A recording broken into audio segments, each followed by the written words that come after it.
बचने की कोशिश करती है इसकी तरह। चुप हो जाओ, सिर्फ बातों से कुश्ती मत करो, लड़कर कुश्ती करो। चलो शुरू करो, चलो।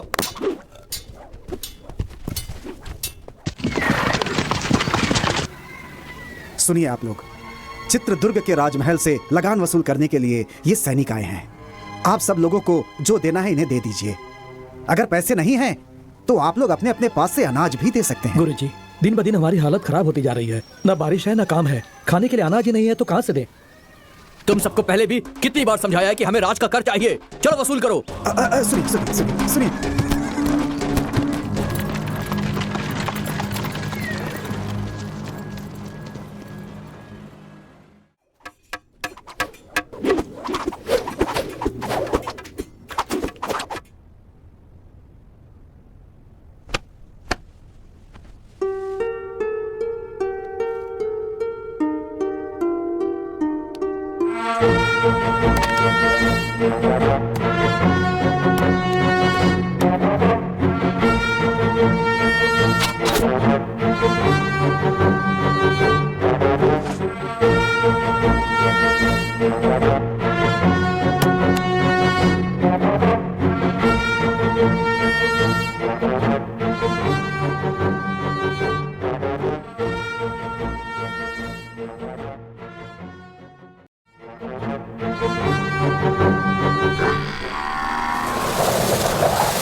प्रणाम गुरुजी। हाँ, सैनिकों को देख के आप ऐसे क्यों डर गए गुरुजी? वो क्या है बेटा, महल के नायक का नाम सुनकर थोड़ा डर लगता है। मुदन्ना बहुत खतरनाक है, उसी का डर है। क्या वो कोई राजा है जो उससे डरते हैं? नहीं, बड़े बड़े राजा भी उसका नाम सुनकर डर जाते हैं। राजा तो सिर्फ नाम का है, वो बहुत पराक्रमी है। अब उनके बारे में मैं क्या बोलूं? उनके पराक्रम के बहुत से किस्से हैं। बहुत ही कम उम्र में जवानी की दहलीज पर कदम रखते समय अपने राजा के मर जाने के बाद उनके छोटे भाई लिंगा नायक का राज्याभिषेक होता है। उसके पश्चात मुदन्ना नायक राजा लिंगा नायक की क्रूरता पूर्वक हत्या कर देता है। तत्पश्चात वहां के राजा होते हैं रंगप्पा नायक। यह कहानी उन्हीं के काल की है। सिर्फ 2 दिन के अंदर आप लोगों को लगान भरना होगा। सुनिए बंधुओं, राजमहल से संदेशा आया है। इस साल सबको ज्यादा लगान भरना होगा, अनाज भी सबको ज्यादा देना होगा, ऐसा कह रहे हैं वो लोग। जो इसमें है मैं वही पढ़ रहा हूँ। गुरुजी, इस बार बारिश न होने की वजह से खेती नहीं हुई। लगान माफ करने के लिए आप पत्र लिखे ना स्वामी जी। लगान न भर पाने के कारण लोग आत्महत्या कर रहे हैं गुरुजी, कुछ कीजिए ना। ठीक है बंधुओं, मैं अपनी तरफ से राजा जी को पत्र लिखकर उनसे विनंती करूंगा। प्रणाम गुरुजी, जाइए आप लोग, चलते हैं, आपका ही सहारा है।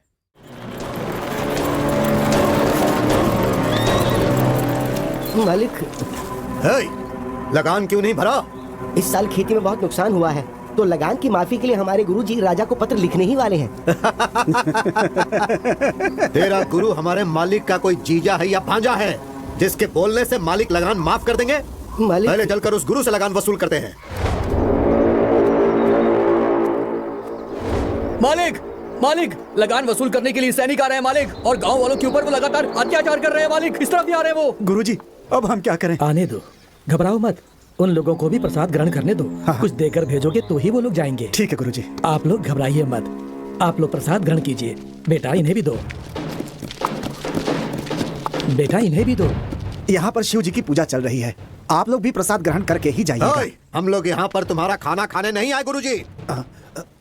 हम कोई गलत कदम ना उठाए उससे पहले ही सब कुछ लाकर रख दो। मालिक, इस वर्ष बारिश और खेती दोनों ने हमारे साथ धोखा। अनाज नहीं है फिर भी तुम लोग भूखे तो नहीं मरे ना? सारे घरों में अनाज जो छुपा कर रखे हो उसे निकाल कर गाड़ी में डालने के लिए कहो, वरना हम लोग खुद ही निकाल लेंगे। नहीं नहीं मालिक, हमारे गांव में बहुत गरीब लोग हैं। हमारे घर में हम दोनों ही हैं। हमारे पास जो है उसे लेकर के जाइए, हम दोनों आपके पैर पड़ते हैं। वो ऐसी बात है, पहले इसके घर से अनाज निकालो। नहीं, जरा रुक जाइए, इनका भोजन पूरा हो जाने दीजिए, उसके बाद मैं स्वयं अपने घर का अनाज आपकी गाड़ी में डाल दूंगा। थोड़ा धैर्य रखिए मालिक। बकवास बंद कर बुड्ढे। रुकिए मालिक, गुरुजन भोजन ग्रहण कर रहे हैं, इन्हें रोकेंगे तो आपको नरक में जाना पड़ेगा मालिक। इस सामने से हट। हे राक्षस, अरे ये क्या कर दिया तूने? जरा भी दया नहीं है तुझमें। शिव शिव, रुक जाओ बेटा, हिंसा मत करो। हमें रोकने वाला तू कौन है? अच्छा बेटा, नायक मुदन्ना का सेनाधिपति। तुम्हारा नायक कोई राज... मालिक, मालिक, मालिक, इसे देखिए जरा, हमारी हालत बहुत खराब है। ये बताने के बाद भी उन लोगों ने हमारे साथ ऐसा किया है मालिक। मेरे घर को लूट लिया उन लोगों ने। अब हम क्या करें? उनकी देखभाल के लिए सैनिक हैं, लेकिन इस गुरु का कौन है? क्या उन सैनिकों से अकेले मैं लड़ पाऊंगा? क्या उनसे लड़ने की उम्र है मेरी? हमारे पास सैनिकों से भी ताकतवर लड़के हैं, लेकिन उससे क्या फायदा?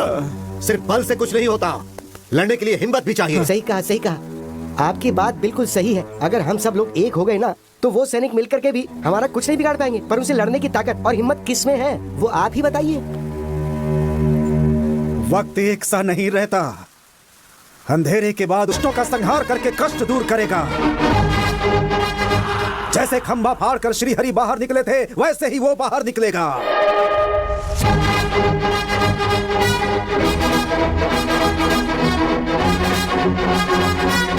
हमारे लिए उस दिव्य पुरुष ने जन्म लिया, वो यहाँ आने वाला है।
शिव आश्रम का कल्याण करें। बहुत अच्छे वर्मा, तुमने सैनिकों से लड़ने का बहुत ही साहसिक काम किया है।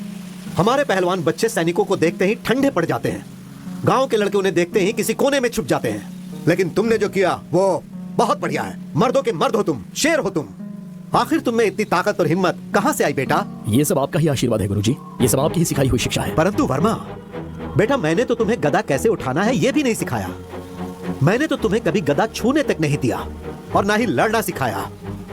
फिर काहे का गुरु हूं मैं? अखाड़े के बच्चों तक ने तुम्हारा अपमान किया। ये सब तो मैं नहीं जानता गुरुजी, लेकिन आप जैसे महान गुरु को सिखाता देखकर मैंने स्वतः बहुत कुछ ग्रहण कर लिया।